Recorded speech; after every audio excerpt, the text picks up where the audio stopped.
Who doesn't love a superhero team-up? Other than the people watching The Flash, I mean. That's not fair, though. The problem with the Flash movie isn't that it's a team-up movie. The problem with the Flash movie is that there's way more than one problem with it. And I actually did a whole video about it, like a week ago, if you're interested. One of the problems with it is that there's a time and a place for everything, and maybe the first ever theatrical movie starring The Flash, a movie titled The Flash, isn't the proper time and place for a team-up story with The Flash and Batman. There is most certainly a proper time and place for such a story, however.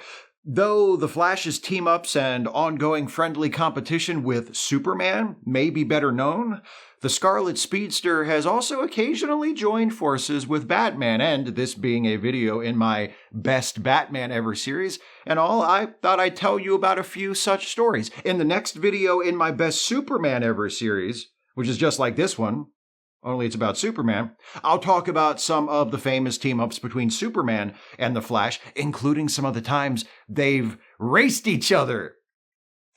In fact, probably mostly that. Anyway, when it comes to team-ups between Batman and the Flash, that proper place has historically been an issue of The Brave and the Bold.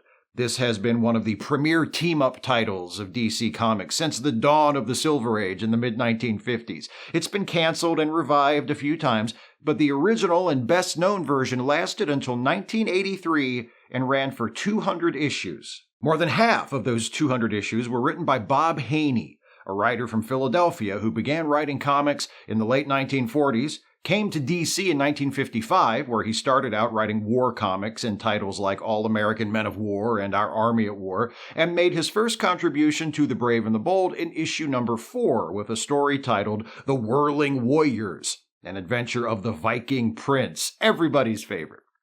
Eventually, Haney got to write 4 more noteworthy characters. In 1965, along with artist Bruno Premiani, Haney created the Teen Titans, consisting of sidekicks Robin, Kid Flash, Aqualad, and Wonder Girl, who would go on to become one of DC's most popular superhero teams. The following year, Haney wrote the first ever team-up of Batman and the Flash, outside of stories featuring super teams they both belonged to, like the Justice League. The story was published in The Brave and the Bold number 67, with pencils by legendary artist Carmine Infantino, who co-created the Barry Allen version of The Flash, and was also one of the defining Batman artists of the 1960s, and inks by Charles Paris. And the story is titled The Death of the Flash. As the story begins, Gotham City is hit with a crime wave, an unusual crime wave, which, this being 1966, is the usual.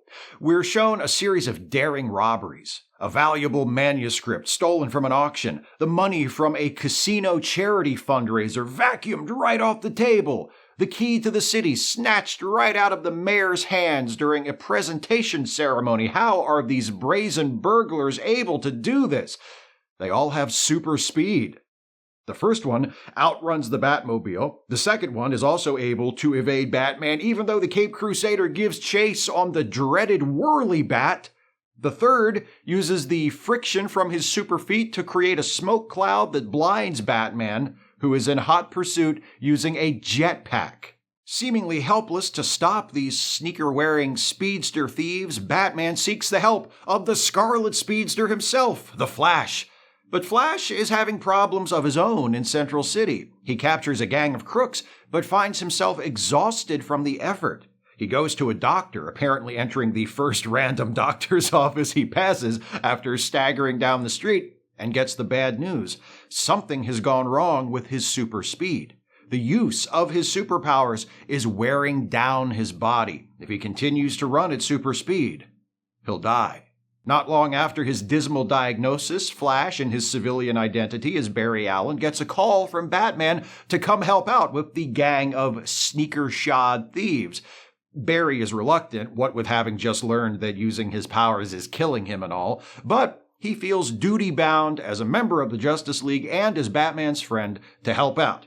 So he suits up as the Flash and takes the train to Gotham, better to save the super speed for when he really needs it, since he could drop dead at any moment. On his way to meet Batman, Flash catches a few of the sneaker thieves emerging from a truck. He chases one down and manages to catch him, but is too exhausted to stop the thief's sneakers, which surely hold the key to the gang's super speed, from self-destructing. Batman arrives a moment later, and Flash, hiding the truth of his condition, makes some excuses for why he didn't grab the sneakers before they burned up and why he let the other thieves get away. Batman learns from the guy Flash caught that the gang is called the Speed Boys. Slightly disappointing for me. I'm already used to thinking of them as the sneaker thieves by this point. I'll cope. Somehow. Meanwhile, at the secret headquarters of the Speed Boys, an unassuming brownstone that is home to the Accelerated Gentlemen's Club, genius, the gang meets to listen to some exposition from their leader and plan their next move, now that they must contend with the dual threats of Batman and the Flash. Long story short, it's the sneakers. They've been treated with radiation and contain meteorite fibers, which are a thing. That's why the Speed Boys are so speedy. And their leader has a diabolical plan for dealing with the Flash. That plan? Get a little person to commit the next theft, so that Flash and Batman will think he's a child and not suspect him. Plus, the thief hands off the necklace he snatched to someone else during his chase with the Flash, so when Flash and Batman finally catch him, they recover only a piece of worthless costume jewelry. But what's really important is, an exhausted Flash collapses in front of Batman and, unbeknownst to them, in full view of the leader of the Speed Boys, who observes from a window overlooking the scene. A short time later, using a microphone attached to a kite, the Speed Boys eavesdrop on a meeting between Flash, Batman, Commissioner Gordon, and a doctor, and learn the full truth, that the Flash is running himself to death. Since the Flash refuses to return to Central City until the Speed Boys have been taken down, the leader of the Speed Boys decides to hasten Flash's imminent death by baiting him into chasing after first one Speed Boy, then another, until finally the Flash falls to the ground. The leader of the Speed Boys, via a standard supervillain TV broadcast, informs Batman and Commissioner Gordon that the Flash is dead. Motivated by the death of his friend, Batman decides to do some detective work. He analyzes one of the sneakers taken from the little person they caught before and discovers traces of lead, which he interprets as evidence of a decayed radioactive substance. Then he takes a close look at the background of the Speed Boy leader's TV broadcast, deduces that it originated from a brownstone, and figures out before too long that the Speed Boys are operating out of that building with the big Accelerated Gentlemen's Club sign over the door. World's greatest detective.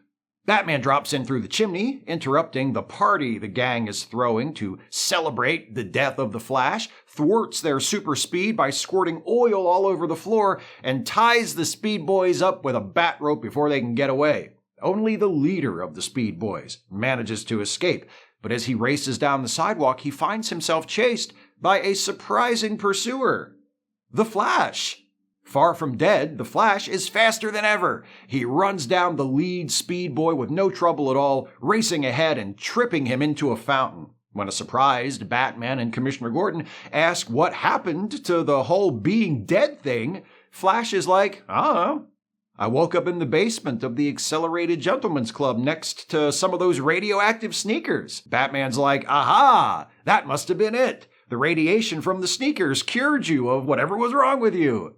Commissioner Gordon's like, so the Speed Boys were defeated by their own radioactive sneakers. What a fittingly ironic conclusion that leaves no unresolved questions whatsoever. Well, except for this circus clown in a hobo costume who finds the leader's sneakers lying around in the fountain after everyone has gone. And also why the Flash was suddenly dying in the first place, but never mind. It's the Silver Age, baby. It's the wrong era to be asking questions. I make no secret of the fact that I love Silver Age comics, and this story is a good example of why. The premise is weird and wacky. It's packed with random details like the whirly bat and Batman flying around with a jetpack, and the stakes are hilariously low. The Flash comes to Gotham City and risks his life to help Batman catch some thieves. There aren't even any lives at stake. The Speed Boys aren't killers. They just steal stuff. But Barry Allen's commitment to justice is so absolute that he will help Batman stop them from ripping off auctions and lifting rich women's necklaces, even if it costs him his life. The death of the Flash also illustrates Bob Haney's strengths and weaknesses as a writer. It's easy to see why he wrote for The Brave and the Bold so much and for so long. This story hits all of the standard beats for a Silver Age DC story. Unfortunately, it features the standard half-assed plot as well. Why is the Flash suddenly dying from his speed powers? Who knows? Doesn't matter. How was he cured? Dunno, radiation, I guess. It takes Batman less than 1 page of detective work to locate the headquarters of the Speed Boys, and he thwarts their speed powers with ease, capturing everyone but the leader single-handedly. So why didn't he do that to begin with? Speaking of detective work, Barry Allen's not exactly a slouch himself in that department, being a police scientist and all. If a key aspect of the premise is that he can't use his super speed or else he could die, why not have Flash help out Batman by aiding in the detective work? Could have been an interesting angle. But I'm rewriting the story after the fact, which is not a fair method of reviewing. You can always flatter yourself into thinking the story that exists only in your head is better than the one someone actually produced. Besides, those are mostly nitpicks. I like this story a lot. One of the things I like best about it is the way it showcases one of Bob Haney's strengths, his incredibly judgmental narration. Check out the text on the title page, depicting Batman carrying the body of the apparently deceased Flash. Batman begs the reader not to blame him for the death of the Flash, but in a caption at the bottom of the page, the narrator sneers, "Who are you kidding, Batman? You could have stopped him. You alone could have kept the world's fastest man from becoming the world's deadest superhero. Yes, you, Bat Guy, are guilty of the death of the Flash." Ouch. It reads like Stan Lee with a mean streak, doesn't it? This tone continues in the opening caption on the next page, which sets the scene with the announcement, "Gotham City, where dry, dusty people bid on dry, dusty goodies at a rare book auction." Can't you just hear William Dozier saying that in a voiceover at the beginning of an episode of the Adam West TV series? Bob Haney returned to the pairing of Batman and the Flash 6 years later in The Brave and the Bold number 99. This story, which also deals in themes related to death, albeit with a darker and more supernatural tone, has pencils by Bob Brown and inks by Nick Cardy, and is titled The Man Who Murdered the Past. And if you thought the first one was goofy, just strap in. Batman, compelled by some indescribable feeling, has returned to the small New England island where as a boy he used to spend summers with his mom and dad. He goes to the old Wayne summer home, which he hasn't visited in many years, and is overtaken by a rush of memories. Fishing with his dad, playing tennis with his dad, his mom watching him play tennis with his dad. He opens a safe in the wall behind a portrait and finds the urn containing the ashes of his parents. But before Batman or we have time to think about that, a storm rolls in, and Batman finds himself walking across the island, lurching onward toward a local tavern with a peculiar stiff-legged gait. When he arrives, he slams his fist on the bar and orders rum, and all of a sudden, he talks like a stereotype of a Hispanic person. Weird, right? The bartender saw Batman approaching in the storm and mistook him for Manuel, the Portuguese harpooner who used to live here.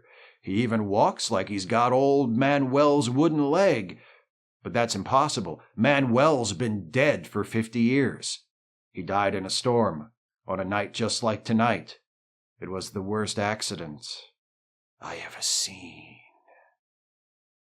Batman shakes off whatever it was that made him walk and talk like that, makes some excuse to the bartender and the old sea captain at the tavern, and returns to the house, having no memory of walking to the tavern in the first place.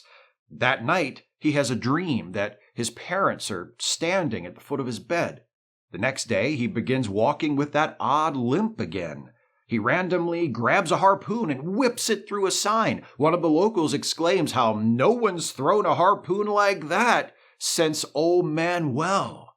Then, Batman finds his way to the local lighthouse, which has been inoperable for years and strictly off-limits to the public. A constable follows him up to see what's going on, catches him doing something to the lamp at the top of the lighthouse, and gets punched in the face for his trouble. This leads to the somewhat amusing scene of Batman being brought before the judge on the island for assaulting a cop. For a moment, Batman seems screwed. He's not carrying any cash in his utility belt, so he can't make bail. Fortunately, his old friend Barry Allen has arrived, and he's more than happy to bail out Batman. On the walk back to the Wayne summer house, Batman fills Barry in on his odd recent behavior, then asks the obvious question, "What are you doing here, Barry?" It turns out Barry was recently monitoring signals from another dimension, like police scientists do.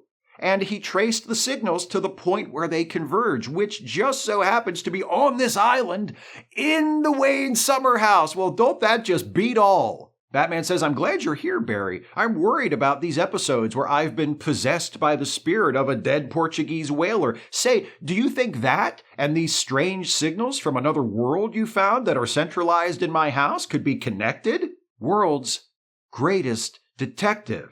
That night, Batman sleepwalks through the house. He's sleeping in his costume, as per Barry's advice, to protect his secret identity from the locals, who are probably already suspicious since Batman is openly staying at a house that everyone knows belongs to the Wayne family. While sleepwalking, he finds a secret lab in the basement and notes in his father's handwriting that reveal Batman's dad, Thomas Wayne, was conducting experiments on how to bring the dead back to life. Now the pieces are starting to fit together. With this shocking discovery, Batman comes to the only logical conclusion. His parents are still alive in the spirit world and are trying to communicate with him through Manuel so he can help them return from the dead. Batman casually informs Barry of all this the next morning over coffee, and Barry's like, "Interesting, but maybe don't try to connect with your parents in the spirit world on account of all the ways that could go just super wrong." But Batman's not hearing that. He believes the lighthouse has some special significance and waits for Manuel to possess him once again so he can finish what he started the night he punched that cop. Sure enough, Batman is overtaken by the spirit of Manuel again that night. He returns to the lighthouse, punches out another cop, I like this Manuel guy, and gets back to work on the lamp. The Flash shows up and runs Batman back to the house before he can be arrested again. The next day, Barry's like, "Okay, so can you stop sneaking into the lighthouse and punching out cops? I know it's fun, but it's getting harder to cover for you." Batman's like, "It's not me, dude. It's Manuel." Stumped for the moment as to how to proceed, Flash searches the house at super speed, looking for the object which must be there somewhere to focus all the interdimensional energy he detected converging in the house. But he can't find anything. So he comes up with another idea. He locates the focal point of the interdimensional signals, a door in the house, picks Batman up, and uses his speedster powers to vibrate through the door at just the right frequency to allow them both to pass into the dimension from which the signals are coming. Once there, they see the spirit of Manuel, wooden leg and all, even in the afterlife. That's a bummer. He's standing up on a high cliff, talking to the other spirits who populate this dimension, telling them that Batman is their servant and that soon he will make it possible for them to return to the world of the living in new bodies. So will his new body have a wooden leg? Apparently, this dimension is some sort of purgatory. Manuel reminds the others that their sins have barred them entry to the land of eternal rest, which I guess is heaven. Not that Batman gives a shit about any of this. He spots the spirits of his parents and starts toward them. But the vibration the Flash used to bring them here is fading, and before Batman can reach his parents, he and Flash are thrown back into their own dimension. Flash says to Batman, "See? This is just what I was afraid of. Manuel wants to use you to raise an army of the dead. You can't let that happen." Batman says, "You're right. Which is why I'm just going to complete my father's experiments, which I'm assuming, on the basis of absolutely nothing, will only resurrect my parents, not the eager undead horde that populates that cursed dimension alongside them." Flash's plan having backfired and left Batman only more determined to carry out his bring my parents back from the dead plan, Barry tries another strategy. He goes to Boston to talk to Caleb Bronson, the friend of Thomas and Martha Wayne, who made their funeral arrangements. Barry hopes that Bronson might know something about the experiments Thomas was conducting, specifically which object in the house is focusing the energy from the other dimension. But when Barry locates him, Bronson is living in a rest home, unable to speak due to a stroke. Barry tells the old man why he's here anyway, and fortunately, Bronson is able to scratch out some pertinent information on the arm of his wheelchair. That night, Batman is once again possessed by the spirit of Manuel. There are more guards than ever around the lighthouse, so Batman has to sneak in, slipping past the guards and using his bat rope to climb up the side of the lighthouse. So he's possessed by the spirit of Manuel, but he's still able to do Batman stuff when the situation calls for it. He's both at once. He's Batmanuel. Batman does whatever he needs to do atop the lighthouse and leaves, swinging off on his bat rope. The guards see him and immediately open fire. When the Flash arrives back from Boston, he sees an angry mob of island residents wielding torches and pitchforks out hunting for Batman. Jesus Christ, these people take trespassing at their lighthouse seriously. Speaking of the lighthouse, it turns out what Batman was trying to do was fix it. Who could have seen that coming? And now that it's fixed, its light sweeps across the island and reveals the spirits of the dead from the other dimension, walking out of the sea and marching toward the Wayne summer house. Flash runs ahead of them, confronts Batman, and says, "Well, the army of the undead is on its way here right now. I hope you're happy." Batman looks out the window and sees the ghosts approaching and is like, "Okay, so in hindsight, I can acknowledge that I made one or two mistakes." The spirit of Manuel takes over Batman's body once again and cracks the Flash in the back of the skull with a candlestick. I mean, Barry is a police scientist, so it still fits with the cop punching motif. I don't approve in this case, but I respect the consistency. Batman goes to open the door to the house to let the ghosts in, because these ghosts can't pass through doors, I guess. But Flash comes too, reaches for the urn containing the ashes of Batman's parents, and smashes it to the floor. I know he hasn't been himself lately, but throwing the dude's parents' ashes on the ground feels a little vindictive, Barry. But wait, it wasn't ashes in that urn at all. It was sand. And buried in that sand, an Egyptian ankh, the focal point, the object that's been concentrating the dimensional energy the spirits are now using to cross over. Flash grabs the ankh and uses his super speed to fling it into outer space. Just like that, the spirits vanish, including the spirits of Thomas and Martha Wayne, which makes Batman sad. He's sad for a couple of reasons. Firstly, his plan to bring his father and mother back to life has gone bust, so he'll have to just accept that his parents are dead like a chump. And secondly, he has no idea where the actual remains of his parents are, because the urn where he thought they were all this time turned out to be full of sand and a cursed Egyptian whatchamacallit. Flash has good news, though. He tells Batman about going to see Caleb Bronson in Boston, how despite his stroke-related disabilities, Bronson was able to scratch out on the armrest of his wheelchair not only that the ankh was hidden in the urn, but also the location of the urn holding the actual ashes of Thomas and Martha Wayne. Barry just stood there while the poor old bastard scratched out a fairly large amount of detailed information on the arm of his wheelchair? Didn't anybody have a pen? Anyway, Flash hands over the urn containing the real remains of the Waynes to Batman. That night, Bruce has another dream of his parents, only this time, as they stand by his bed, Bruce's father tells him it's okay, that when Flash threw the ankh into space, it freed them from the purgatory dimension, and now they dwell in the land of eternal peace. The next day, Batman closes up the house. Barry offhandedly mentions how the local authorities have agreed to drop the charges against Batman and allow him to leave the island on the condition that he seeks psychiatric help. The man in the bat costume who's about to leave to go pick up his bat-shaped car and drive it back to the giant cave under his house where he spends most of his time finds that somewhat amusing. Batman tells Barry that he's found peace. He's killed his past and is no longer haunted by growing up an orphan. The ghosts of his parents are finally at rest, and he's free. He's still going to be Batman, though. I mean, why stop now, right? As they leave, he turns, waves, and says, "Goodbye, Dad. Goodbye, Mom." Goodbye, house! So, now do you see why I don't get all bent out of shape about canon and continuity? Bob Haney obviously didn't give a shit. He really didn't, and that's one of my favorite things about him as a writer. He was prolific, but to be brutally honest, his work doesn't warrant consideration alongside the true greats of his generation, but damn if it's not a lot of fun. And one of the things that makes it so fun is that Haney tells his stories his way, and he doesn't sweat the details. How many times have we seen the graves of Thomas and Martha Wayne? Even by 1972, it was a fairly well-established fact within the world of Batman that Bruce's parents were buried.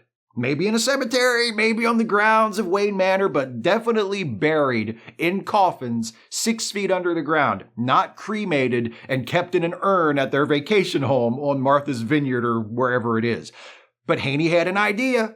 And that idea involved an urn apparently containing the remains of Thomas and Martha as a crucial plot point. So for the purposes of this story, they were cremated. In the decades since, the overly fastidious, continuity-obsessed editors at DC Comics have retroactively reclassified this story as taking place not on Earth 1, the default setting for DC stories in this era, but rather on Earth 32. Which explains away the contradiction regarding the disposal of the remains of Bruce's parents.